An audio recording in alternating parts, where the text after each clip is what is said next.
야, 요즘 전기차 시장 분위기 진짜 이상하지 않아? 테슬라가 할인 때리니까 다들 난리인데 그 중에서 BYD가 진짜 제대로 한 방 날렸어. 솔직히 나도 처음엔 에이 설마 했는데 실제로 가격표 보고 깜짝 놀랐거든. 3천만 원대 후반의 중형 전기 세단이라고? 그것도 보조금 받기 전 가격이?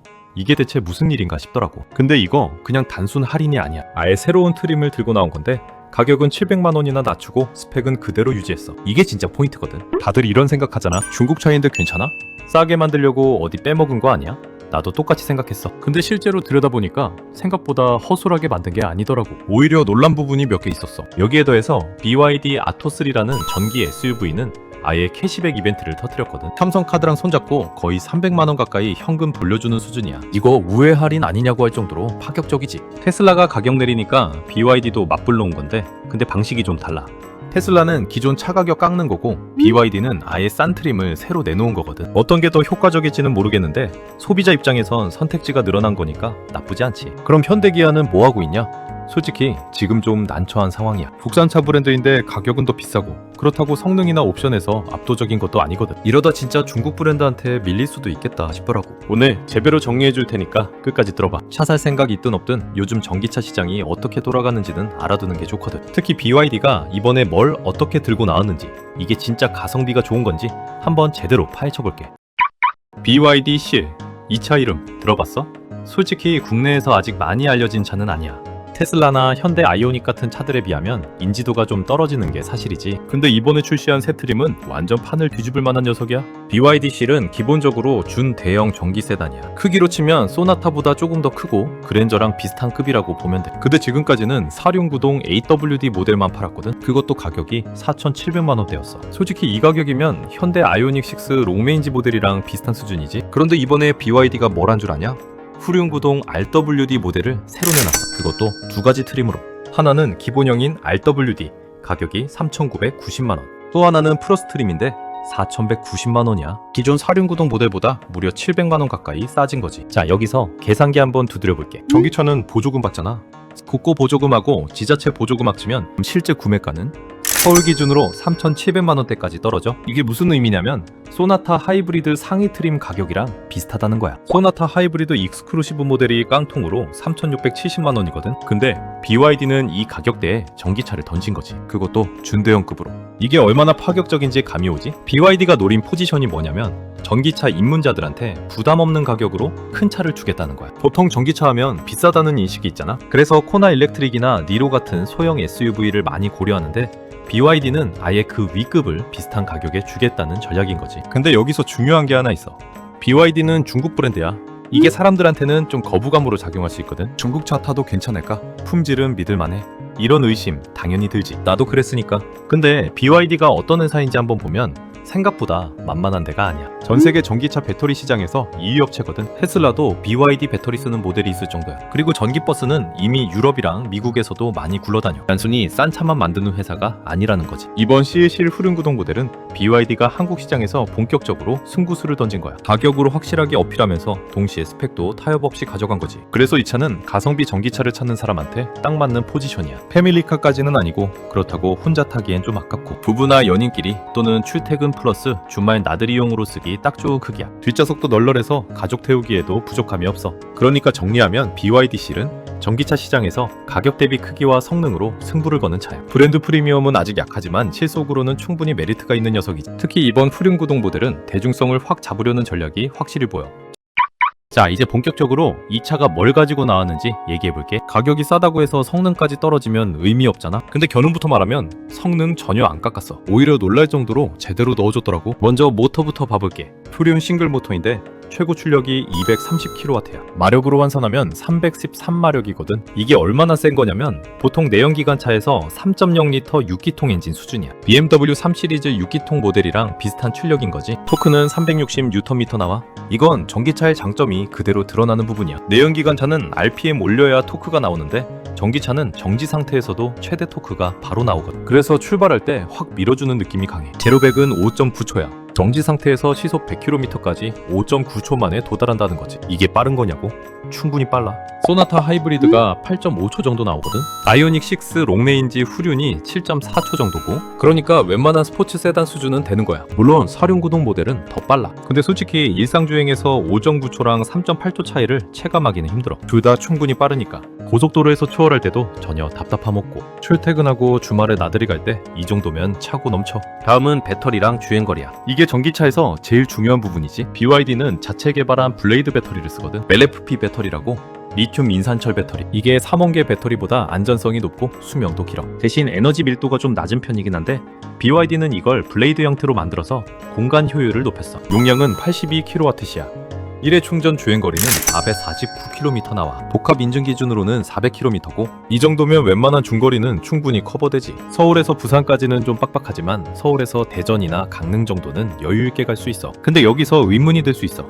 LFP 배터리는 겨울에 효율이 떨어진다고 하잖아. 맞아, 사실이야. 3원계 배터리보다 저온에서 성능 저하가 좀 더 커. 근데 BYD는 이걸 어떻게 해결했냐면 열관리 시스템을 강화했어. BYD가 자체 개발한 이 플랫폼 3.0이라는 전기차 전용 플랫폼을 쓰는데, 여기에 고효율 히트펌프 시스템이 들어가 있어. 그래서 겨울철에도 난방 효율이 괜찮고 배터리 예열 기능도 제대로 작동해. 실제로 겨울에 타본 사람들 후기 보면 생각보다 괜찮다는 평가가 많더라고. 자, 그럼 이제 핵심 질문 하나 해볼게. 기본형 3,990만원짜리랑 플러스 4,290만원짜리는 도대체 200만원 차이로 뭐가 다를까?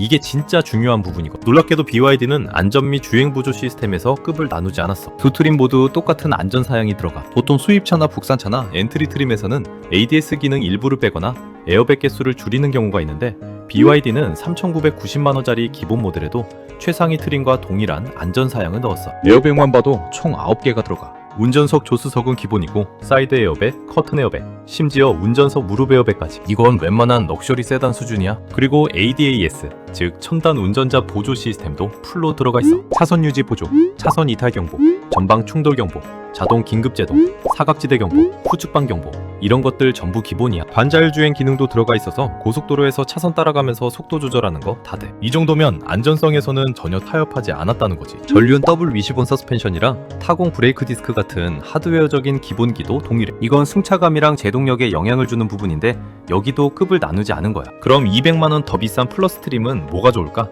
구체적으로는 기본 트림은 인조 가죽 시트인 반면, 플러스 트림은 천연 나파 가죽 시트가 들어가. 그리고 앞좌석에 통풍 시트가 추가되고, 후진할 때 사이드 미러가 자동으로 아래로 내려가는 기능 정도가 차이야. 근데 여기서 또 놀라운 게, 헤드업 디스플레이나 고급 오디오 시스템, 360도 서라운드 뷰 같은 건 기본 트림에도 다 들어가 있어. 보통 이런 옵션들은 최상위 트림에만 주는 경우가 많은데, BYD는 기본형에도 넣어준 거지. 물론 200만원을 더 내고 플러스 트림에 고급스러운 소재와 통풍 시트를 누리는 것도 좋은 선택이야. 특히 여름에 통풍 시트는 진짜 좋거든. 근데 예산이 빠듯하다면 기본형 RWD만으로도 충분히 만족스러울 거야. 그래서 BYD가 던진 이번 승부수의 핵심은 바로 기본형에 있어. 기본형은 보조금을 적용하면 실 구매가 3,700만원대야. 이 가격에 313마력의 출력, 400km 이상의 주행거리, 그리고 9개의 에어백과 반자율 주행 기술을 모두 누릴 수가 있어. HUD와 서라운드 뷰 같은 선호 옵션까지 기본으로 들어가 있다면, 굳이 상위 트림으로 가지 않더라도 기본형만으로도 차고 넘치는 만족감을 줄 수 있는 거지. 근데 여기서 끝이 아니야.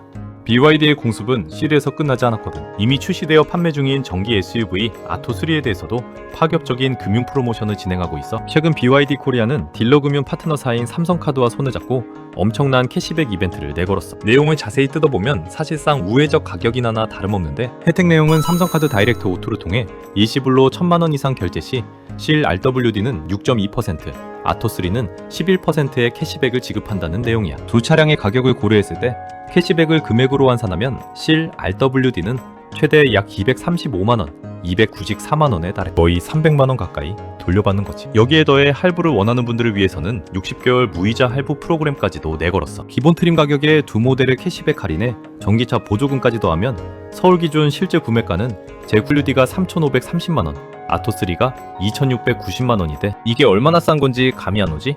국산 전기차 중에 가장 저렴한 모델인 캐스퍼 일렉트릭이 서울 기준 보조금을 받았을 때 인스퍼레이션 기준 실구매가 2,500만원 정도야. 아토3가 캐스퍼보다 거의 200만원밖에 안 비싼 거지. 아토3는 소형 SUV인데 크기도 훨씬 크고 실용성도 좋아. 캐스퍼는 경첩에 있으니까 당연히 작지. 근데 가격 차이가 이 정도밖에 안 나면 굳이 캐스퍼를 살 이유가 없는 거야. 이게 BYD가 노린 포인트거든. 그래서 단점도 얘기해야 되는데 솔직히 말하면 몇 가지 아쉬운 점은 있어. 첫 번째는 역시 브랜드 인지도야. 아직 한국에서 BYD는 생소한 브랜드거든. 테슬라나 현대기아처럼 믿고 사는 느낌은 아니지. 중국 브랜드라는 점도 사람들한테는 좀 걸림돌이 될 수 있어. 두 번째는 AS망이야.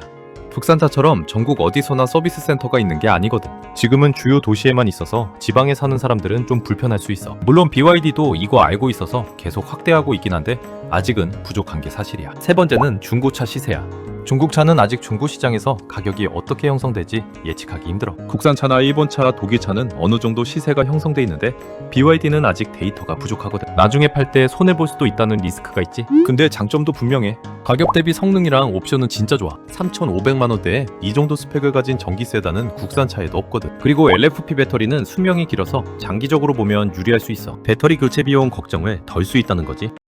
그럼 이 차는 어떤 사람한테 잘 맞을까?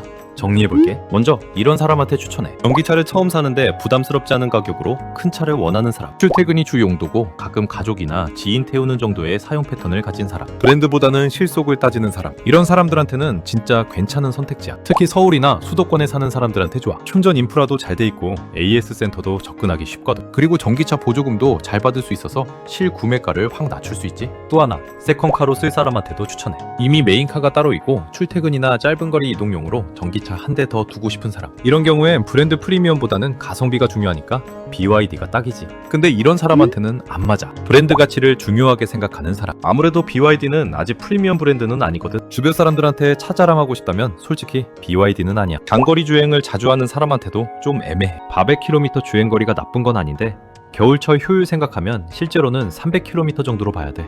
서울에서 부산 왕복 같은 건 중간에 무조건 충전해야 하거든. 이런 용도로 쓸 거면 좀 더 주행거리 긴 차를 알아보는 게 나아. 그리고 중고차 시세를 많이 신경 쓰는 사람한테도 추천하기 좀 그래. 아직 중국차는 중고 시장에서 어떻게 될지 모르니까 3년 뒤, 5년 뒤에 팔 생각이면 리스크가 있는 거야. AS를 자주 받아야 하거나 지방에 사는 사람도 고민해봐야 돼. 서울, 경기, 부산, 대구 정도는 괜찮은데 그 외 지역은 서비스 센터 찾기가 좀 힘들 수 있어. 물론 앞으로 계속 늘어날 거긴 한데 현재 시점에서는 좀 불편할 수 있다는 거지. 근데 솔직히 말해서 가성비만 놓고 보면 BYD 실은 진짜 괜찮아. 3,500만 원대에 이 정도 크기, 이 정도 성능, 이 정도 옵션을 가진 전기 세단은 다른 데서 찾기 힘들거든. 브랜드 프리미엄 포기하고 실속 챙길 수 있다면 충분히 고려해볼 만해. 그리고 BYD가 한국 시장에서 계속 자리 잡으려면 AS망도 확대할 거고 중고차 시세도 점점 안정화될 거야. 지금은 초기 단계니까 불안한 게 있지만 1, 2년 지나면 상황이 많이 나아질 가능성이 높아. 전기차 시장 계속 변하고 있으니까 앞으로 더 재미있는 일들이 많이 생길 거야. 다음엔 또 어떤 브랜드가 어떤 카드를 꺼내들지 궁금하지 않아? 계속 지켜보자고. 오늘 얘기해준 BYD 차량 구매에 대해서 궁금한 거 있으면 더보기란에 연락처 있으니까 편하게 물어봐. 최저가 조건으로 알려줄게. 그럼 다음 영상에서 또 보자. 안녕.